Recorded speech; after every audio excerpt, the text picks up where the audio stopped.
In the country of Guatemala, the healthcare system is very poor. Despite the medical attention being free, few people decide to go to the hospital.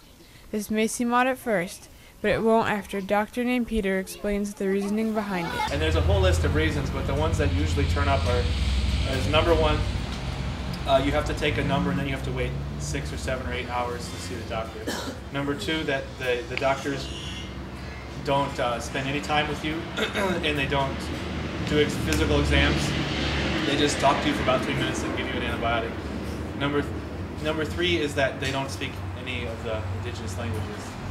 And number four is that they yell at you for using ethno-medical practitioners. So those are the 4 reasons that people, midwives and things like that. So those are the 4 reasons that people hate this system, is because of the way the doctors and the nurses who will run the system interact with them. So there are many other reasons, aside from the 4 major ones, why the Guatemalan healthcare system doesn't work.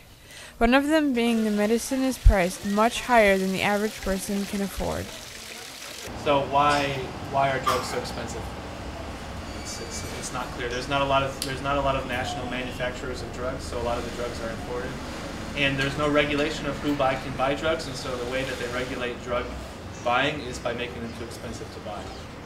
So that's how that system works or doesn't work. Sometimes it seems like if it's not the price of medicine getting you down, it's the doctors. So what do Guatemalans do when they can't or won't go to the doctor? Well, there are 2 options. Doctors are arrogant and they don't try to work with patients. And so they go to ethno-medical practitioners. So there's a whole series of lay practitioners in Guatemala. Most of them are indigenous, but not always. And so you have midwives, which are called comadrona in Spanish.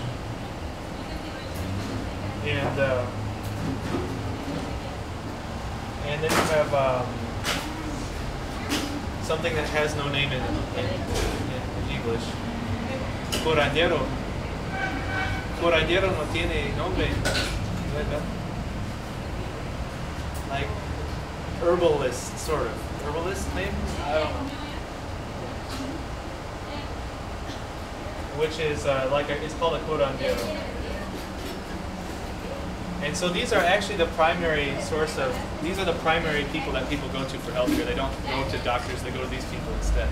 Because these people are cheaper and they usually practice in the language, the home language of the family who's seeking care. And they're much, much cheaper. And so midwives in Guatemala attend to most of the births. There are very few births in Guatemala that are done in hospitals. So why is having a midwife assist with a woman's delivery at home so much more popular than having a doctor do it in a hospital? One would think it would be safer to deliver a child in the hospital, but is that the case in Guatemala? There have been many studies performed about the obstetrical, maternal, and child morbidity and mortality in the perinatal period, and in hospitals and in homes here in Guatemala. And there is absolutely no difference in outcome in Guatemala. If you go to the hospital and have a baby here, you are no more likely to have a better outcome than if you have it at home. But why is this? Is because there is nothing in the hospitals. They also simply have a pair of scissors and a bed. And so they say, well, you need to come to the hospital, have your baby, because what if something were to go wrong? What if you were to start bleeding? What if you were to need surgery? They don't do surgeries and they don't have blood. So what's the point, right? So is there any hope for the people of Guatemala to get at least decent health care? Well, they have at least one doctor on their side, and he's slowly but surely making a difference. One of the things we've been trying to do here in the PID clinic, now that we actually have a large enough patient base to do this, is to give appointments. It's unprecedented. It's such a simple thing, but it's really unprecedented. Say, show up on this day, and my God, show up at this time. And we're still always dropping the ball, but people are waiting an hour, maybe hour and a half, and not 6, 7, 8 hours in the sun. So we're trying to make a difference in that way.